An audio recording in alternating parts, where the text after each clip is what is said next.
Vito, I know. And also, I want to broach in here the topic of the tax caps. I thought it was notable today that Andrew Cuomo has proposed a 2% school levy cap in New York. A good Democrat. So Copycat. Copycat, maybe. I don't know whether that's good or bad, by the way, but I can't believe that we're still talking about this, because as a student in Professor Trachtenberg's law class in the mid-'70s, he invited all of us that were in the class on a field trip. And I was so impressed because he made this presentation to the U.S. Supreme Court. And I said, that's Robinson versus Cahill, by the way. That's long before. And because I'm the most senior up here, I didn't say oldest, but the most senior, I can remember that. So I guess he's been back to the court at least 14 or 15 more times, and we're still talking about it. But to reinforce what Lucille was saying just a few minutes ago, I'm going to use Union County as my basis for documenting what she's talking about. At the time, when I was county superintendent, there was just Elizabeth and Plainfield on opposite ends of the county that were receiving this Abbott aid. What frustrated me, and certainly the superintendents in the districts that were contiguous to Elizabeth specifically, was that they were serving the same type youngster, whatever that is, but because of across the street, you know, we had Hillside, you had Rawway, Linden, Roselle, nothing. Now, I was hoping to see, as a result of the 3 years that apparently was approved and meeting all the conditions of the Supreme Court, I know that in September, there was supposed to be an evaluation out of the commissioner's office, out of the department, that would lead us to see the good, bad, or indifferent aspects of that funding formula. As we sit here today, within a matter of weeks, school districts are going to be told what their state aid is going to be for 11-12, and they have no clue.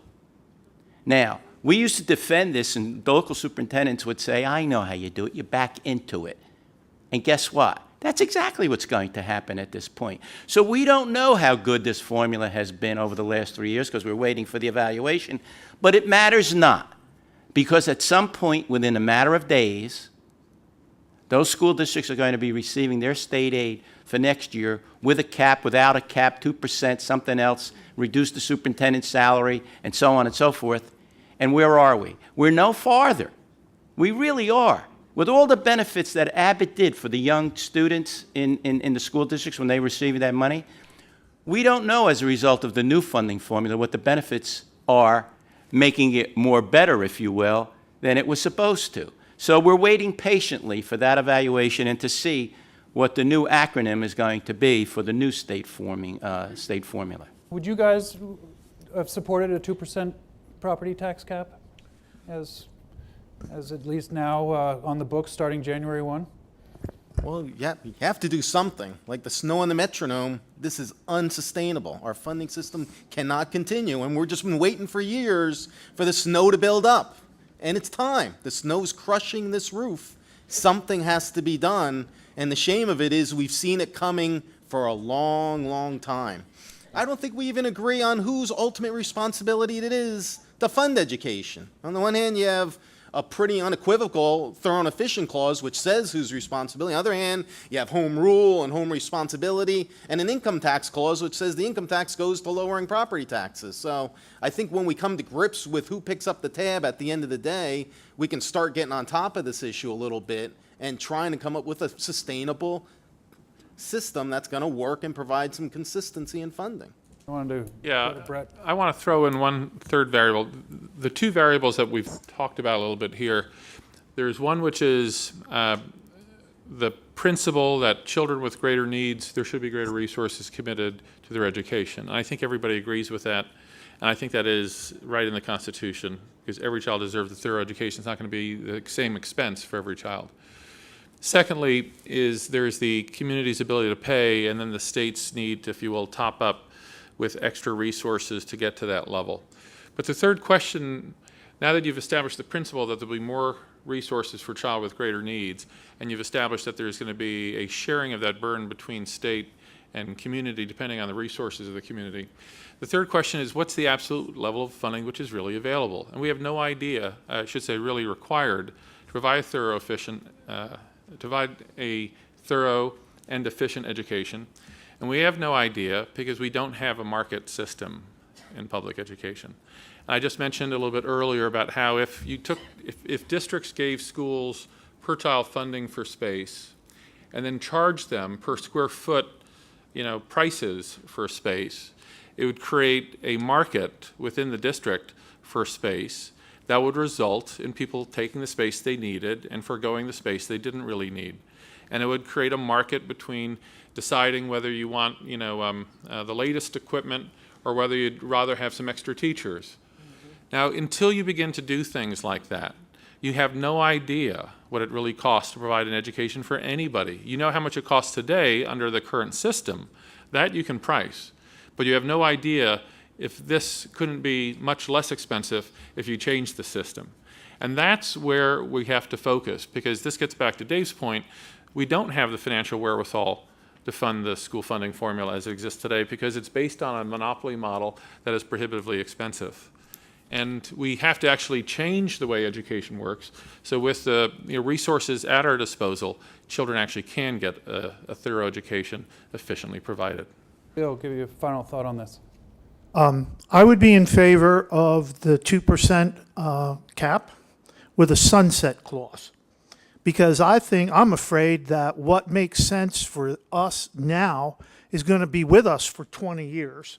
Because the one thing that everybody who hangs around West State Street is concerned about is to be tagged with raising taxes. Now, if instead you said, this shall be in existence for 3 years, and it will automatically sunset unless there is affirmative position taken by the legislature, I'd be comfortable with that because I think it's warranted now. I don't know that it's going to be warranted 8 years from now. And that goes for a lot of the things that are being proposed right now. And we can all fill in those blanks. They may make sense now. They don't make sense as a long-term commitment. And I would go back to my proportion of what it is that's available, because we're only going to have funding to the degree that it's available. Find a way to equitably distribute those resources and then move on. And then you would find a lot of different versions of how you could do this, and you'd get closer to what it is that you really need to educate all kids, I think. Well, speaking of sunset clauses, I think we've reached one. I want to, first of all, thank the panel. I think Thank you. it's nice to have them back, to be sure, and the level of agreement on some of the issues we face across party lines, I think, is notable and hopefully will carry forward. So I think there was going to be some closing words. Thank you. Nice round of applause for our moderator, John Mooney. Well, I hope that you have had an enjoyable afternoon. Those who have this as a profession and like a hobby, we really enjoyed listening to our former commissioners. We've all seen paperwork from them for many, many years, and it's certainly nice to hear their comments on all these topics, and I'm sorry that the time is limited. Maybe we'll be doing this again soon. A couple of things before you leave. As you go out of this room and you turn right, there'll be hors d'oeuvres and a cash bar, and I hope that you'll go there. We'll ask the commissioners perhaps if they'll join us afterwards. And also, we just want to thank our sponsors, Educators Insurance Service, Pearson Education, LDP Consulting, and Sonatrol Security Systems. If you'll say hi to them in the senior room, we appreciate it. Ladies and gentlemen, thank you so much for coming today. Another round of applause for our wonderful panel. Thank you.